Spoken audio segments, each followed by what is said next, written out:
Olá pessoal, olá para você que está me assistindo, seja bem-vindo ao canal. Mais um dia, mais uma vez, Deus prepara esse dia, essa oportunidade para a gente ler a palavra, a gente se alimentar ali um pouquinho da porção de Deus hoje para nós.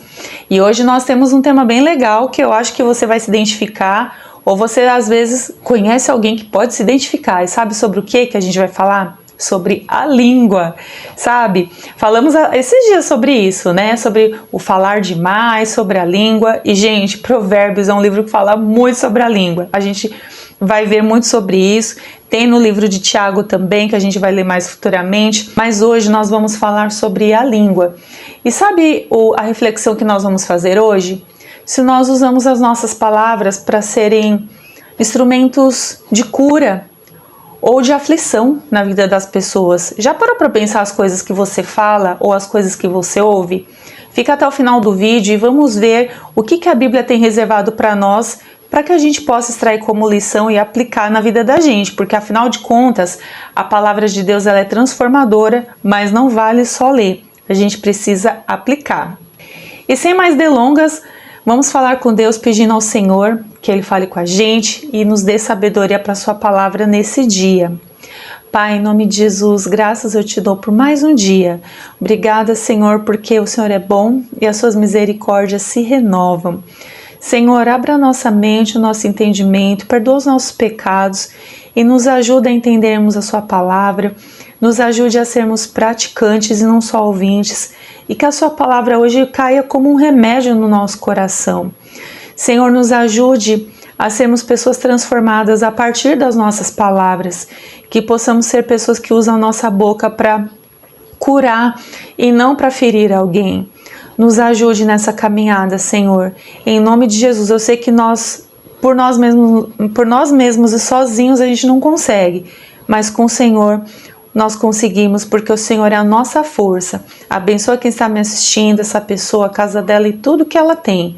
É o que eu te peço e te agradeço em nome de Jesus. Amém. Bom, meu querido, vai lá, pega a sua Bíblia rapidinho enquanto eu pego a minha, ou seu celular, o que você tiver. E ainda que você não tenha a sua Bíblia ou seu celular, às vezes acaba a bateria, né? Enfim, fica aí, me ouve, porque a palavra ela vem pelo ouvir, a fé vem pelo ouvir e ouvir a palavra de Deus. Eu quero que em nome de Jesus a palavra de Deus produza fé no seu coração, para que essa transformação ela venha, para que quem estiver perto de você veja em você uma vida transformada, e eu e você vamos aprender juntos o que o Senhor tem para nós hoje. E nós vamos ler hoje o livro de Provérbios. Lembro que temos outras leituras aqui no canal para quem está chegando agora, dá uma vasculhada lá depois. Monta o seu próprio ritmo de leitura se assim preferir, mas hoje estamos lendo o livro de Provérbios de Salomão, o grande sábio, né? E a palavra de Deus está escrita assim, Provérbios 12. Quem ama a correção, ama o conhecimento, mas quem rejeita a repreensão é insensato. O homem de bem alcançará o favor do Senhor, mas este condenará o homem de más intenções. O homem não se firma pela impiedade, a raiz dos justos, porém, nunca será retirada. A mulher virtuosa é a coroa do marido, mas a que se comporta de modo vergonhoso é como podridão nos seus ossos. Os pensamentos do justo são corretos, mas os conselhos do ímpio são falsos. As palavras dos ímpios são emboscadas mortais, mas a boca dos corretos os livrará. Os ímpios serão transtornados e deixarão de existir, mas a casa dos justos permanecerá. O homem é elogiado pelo seu conhecimento, mas o perverso de coração é desprezado. Melhor é pensar pouco de si e ter quem o sirva, do que se orgulhar de si mesmo e passar fome. O justo cuida da vida dos seus animais, mas no íntimo os ímpios são cruéis. O que cultiva a sua terra terá fartura de alimento, mas quem segue o preguiçoso não tem entendimento. O ímpio deseja o despojo dos maus, mas a raiz dos justos produz o seu próprio fruto. O mal se enlaça pela transgressão dos lábios, mas o justo escapa da angústia. Do fruto das suas palavras o homem se farta de bem, e das obras das suas mãos vem a sua retribuição. O caminho do insensato é correto aos seus próprios olhos, mas quem dá ouvidos ao conselho é sábio. A ira do insensato logo se revela, mas o prudente encobre o insulto. Quem fala a verdade manifesta a justiça, mas a testemunha falsa fala mentiras. Há palavras que ferem como espada, mas a língua dos sábios traz saúde. Os lábios que dizem a verdade permanecem para sempre, mas a língua mentirosa dura só um momento. No coração dos que maquinam o mal há engano, mas há alegria para os que aconselham a paz. Nenhuma desgraça sobrevém ao justo, mas os ímpios ficam cheios de males. O Senhor odeia lábios mentirosos, mas se agrada dos que praticam a verdade. O homem prudente encobre o conhecimento, mas o coração dos tolos proclama a insensatez. As mãos dos diligentes governarão, mas o preguiçoso se tornará escravo. A ansiedade no coração abate o homem, mas uma boa palavra o alegra. O justo é um guia para o seu próximo, mas o caminho dos ímpios os leva ao erro. O preguiçoso não apanha a caça, mas o diligente dá valor aos seus bens. A vida se encontra na vereda da justiça, não a morte em seu caminho. Aqui, gente, nós temos então alguns elementos bem interessantes, a começar logo do primeiro versículo, que fala, né, que a pessoa que ama a correção, ama o conhecimento. Aí o Senhor já vem falando um pouco sobre a mulher virtuosa, né, que ela é a coroa do seu marido, mas a que se comporta de modo vergonhoso é como podridão dos seus ossos. Palavra pesada aqui, hein? Mas a gente, seguindo adiante, a gente começa a ver o texto se direcionando a falar sobre palavras. Palavra do justo, palavra do ímpio. A gente já vem lendo um pouco sobre isso em Provérbios, onde o livro de Provérbios ele fala um pouco sobre o falar, né, o poder das palavras. E é interessante pensar até para nós mulheres, quando falamos mais do que os homens, parece que para nós assim a responsabilidade é maior, mas graças a Deus que tem a palavra de Deus que fala sobre isso. Então, o texto que eu quero chamar a atenção de tudo que eu li aqui, tudo é muito importante, mas quero trazer aqui, quero destacar 2 versículos que para mim eles são essenciais e eles para mim, uma opinião minha, de Jaque, eles são diretamente ligados com a nossa saúde. Já tem vídeos anteriores que eu venho falando sobre saúde melhor, né, como a gente ter uma melhor saúde, enfim, e a palavra de Deus ela tem tudo a ver sobre isso. A gente vai ler isso, por exemplo, no versículo 18, há palavras que ferem como espada, mas a língua dos sábios traz saúde. E aqui a minha primeira pergunta: como você tem usado as suas palavras? Como você tem usado os seus lábios? Se a sua boca tem sido instrumento de cura ou de aflição na vida de alguém? Veja, há palavras que ferem como espada. A Bíblia está dizendo, mas a língua dos sábios traz saúde. Você tem trazido saúde através do que você fala para quem está perto de você? As pessoas que te ouvem podem encontrar em você alguém em que o que você vai dizer vai gerar saúde ali na vida delas? Ou você é aquela pessoa que tudo o que fala deixa alguém para baixo? Às vezes você está para baixo e o que você fala deixa a pessoa para baixo, você entra, o ambiente fica pesado, tudo reclama, nada tá bom. Que Deus assim poderia fazer melhor algumas coisas e não faz, aí você reclama dos problemas, você reclama da situação, você reclama da respiração, você reclama de tudo. Como você tem usado as suas palavras em relação ao próximo? Aqui eu não estou dizendo nem em relação a você mesmo, mas em relação ao próximo. A Bíblia fala que nós falamos daquilo que o coração está cheio. E o que está cheio do seu coração para você dizer as palavras que você fala, o que você tem assistido, o que você tem consumido de conteúdo, para que aquilo que entra, né, no seu coração, ele se transforma em palavras quando você vai conversar com alguém. Porque olha também o que está dizendo o versículo 25. A ansiedade no coração abate o homem, né? Pessoas que estão sofrendo com ansiedade, que são abatidas, se sentem oprimidas. Mas uma boa palavra o alegra, né? As boas notícias, uma boa palavra. E nós somos sempre assim, condicionados a, quando a gente liga a nossa TV, o nosso YouTube, enfim, parece que chove notícia ruim, uma atrás da outra ali, a gente não encontra uma boa palavra, e se você está sofrendo com uma ansiedade, com alguma coisa, você que já estava ruim, fica pior.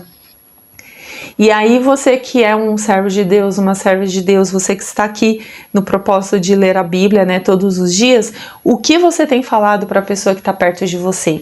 Quando alguém procura o seu conselho, quando alguém procura falar com você, dizendo, olha, eu tô passando por uma situação, tô sofrendo. Quando a pessoa fala, né, porque muitas vezes as pessoas nem falam, elas guardam para si. Mas quando elas conseguem falar de uma dor, de algo que elas estão vivendo, qual que é o seu conselho para essa pessoa? É assim, tá lá, vai, vamos orar e tá tudo bem, sabe? Ou tipo, puxa, eu gostaria de ajudar, mas eu não tenho como te ajudar em nada. Gente, vamos usar os nossos lábios, a nossa boca para ser instrumentos de cura e levar saúde para as pessoas, levar saúde para quem está perto da gente, levar uma boa notícia, sabe? A gente meio que trocar um pouco o conteúdo que a gente está acostumado a consumir para conteúdos que sejam de bênção, positivos, para que a gente tenha ânimo também para falar algo para alguém e levantar essa pessoa, porque é o que a Bíblia está dizendo, a ansiedade ela abate o homem, mas uma boa palavra alegra, sabe? Isso tem tudo a ver com a saúde mental, a saúde espiritual de alguém, sabe? Isso eu falei uns dias atrás, quando a gente fala assim de saúde plena, né? Que às vezes a pessoa tá lá comendo bem, ela se alimenta, ela vai numa academia, tá, ok, mas por que mesmo assim essas pessoas às vezes sofrem com uma ansiedade, ou tá lutando contra uma depressão, sabe? Elas estão cuidando do corpo físico, mas e a mente? E o espírito? O que a gente está consumindo e deixando entrar no nosso coração? Sabe, para tomar conta da gente a ponto de a gente não ter uma boa palavra, de a gente não ter uma boa notícia para compartilhar, uma boa nova, sabe, uma coisa legal que aconteceu. Às vezes a gente pensa só em grandes eventos, grandes acontecimentos, ok, são importantes, mas as coisas pequenas, sabe, de repente, de hoje mesmo, que é um dia que tá muito, muito frio, você chega em casa, a casa tá quentinha, tem uma comidinha para você, você olha assim, você fala, que bênção, que legal, né, Deus preparou, tem uma comidinha quentinha aqui para mim, tem uma televisão funcionando, vou assistir um filme gostoso, vou descansar, sabe, a gente vê nas pequenas coisas, prazeres, e bênçãos ali na nossa vida ordinária, vamos dizer assim, que se torna uma boa notícia, uma boa palavra pra gente, sabe? Até para que a gente também saiba compartilhar com o outro, porque às vezes o outro ele tá tão mergulhado em sofrimento, tão mergulhado em dor, que o outro, nosso próximo, ele não consegue enxergar as coisas boas que estão acontecendo na vida dele. E aí é onde eu falo para você, que mesmo que às vezes você tenha perto de você alguém que te feriu, né, que você tá chateado e tal, você vai devolver na mesma moeda usando a sua língua como uma espada para ferir, sabe? A palavra de Deus, ela tá falando sobre isso, que a língua dos sábios, ela traz cura. A palavra de Deus está dizendo aqui, a língua dos sábios traz saúde. E aí a gente pode parar e se perguntar, Senhor, será que eu tenho sido sábio e trazendo saúde para minha família, para o meu entorno, para as pessoas perto de mim, sabe? Ou eu tenho agido como um tolo e usando a minha língua como uma espada para ferir? O que eu estou ganhando com isso, né? Então, gente, as nossas palavras, elas não voltam. A Bíblia diz que a própria palavra de Deus, o que o Senhor fala, a palavra de Deus uma vez liberada, ela não volta vazia, mas ela vai cumprir o seu propósito pelo qual ela foi liberada. Se a palavra de Deus não volta vazia, o que dirá a nossa, gente? O que nós falamos também não volta vazio, o que nós falamos, a Bíblia fala que nós vamos comer do fruto daquilo que nós dizemos, daquilo que nós proferimos. Então sim, as nossas palavras têm poder. E aí a minha pergunta para todos nós aqui, para mim também, para você se temos gerado saúde na vida da nossa casa, do nosso trabalho, dos nossos colegas, dos nossos amigos, através das nossas palavras. Se eles podem olhar para a gente com um olhar assim, eu vou poder conversar com meu amigo, a minha amiga ali, que eu sei que tem palavras de Deus ali. Eu sei que eu vou falar com aquela pessoa e ela não vai despejar um caminhão de reclamação, um caminhão assim de ofensa, ela não vai despejar um caminhão de falar mal do outro sobre mim. Ela vai ter uma palavra sábia para conversar comigo, dialogar comigo, bater um papo, trocar uma ideia, para ser uma conversa bacana e enriquecedora e saudável. Então é essa reflexão que eu deixo aqui pra gente, que a gente venha se policiar mais nas nossas palavras, na rotina, no nosso cotidiano, porque para quem vai na igreja, né, isso aqui já trazendo para cá ambiente de igreja. Dentro da igreja é muito fácil a gente controlar as nossas palavras, né? Mas e quando a gente sai dali? E quando a gente vai enfrentar um transporte público? E quando a gente vai enfrentar ali uma pessoa difícil? A gente consegue refrear a nossa língua? A gente consegue, sabe, dar uma segurada ali nas nossas palavras e falar só o que edifica? É o que eu estou dizendo aqui sempre. Fale menos e fale o que edifica. Às vezes é melhor não falar nada, gente. É melhor não falar nada, sabe? Fica quieto, assim, medita e só fala algo se for para trazer cura, se for para ser remédio, se for para trazer uma boa nova, tá bom? A palavra de Deus, ela fala muito sobre a língua e o Senhor, ele também nos instrui sobre isso, né? Que a gente, né, quando a gente se policia, né, em refrear a nossa língua e guardar a nossa língua, nós livramos a nossa alma de muitos males. Isso é muito importante a gente pensar sobre, tá bom? Então que Deus abençoe você, reflete sobre isso, reflete nas suas palavras, muda aí, né, vira a chavinha aí na sua mente para você poder conduzir melhor ali a sua palavra, que a sua vida seja uma bênção, suas palavras sejam de bênção e debaixo ali do favor do Senhor, para que as bênçãos te alcancem. Que Deus abençoe você, até amanhã no próximo vídeo e lembre-se, leia a sua Bíblia. Tchau, tchau.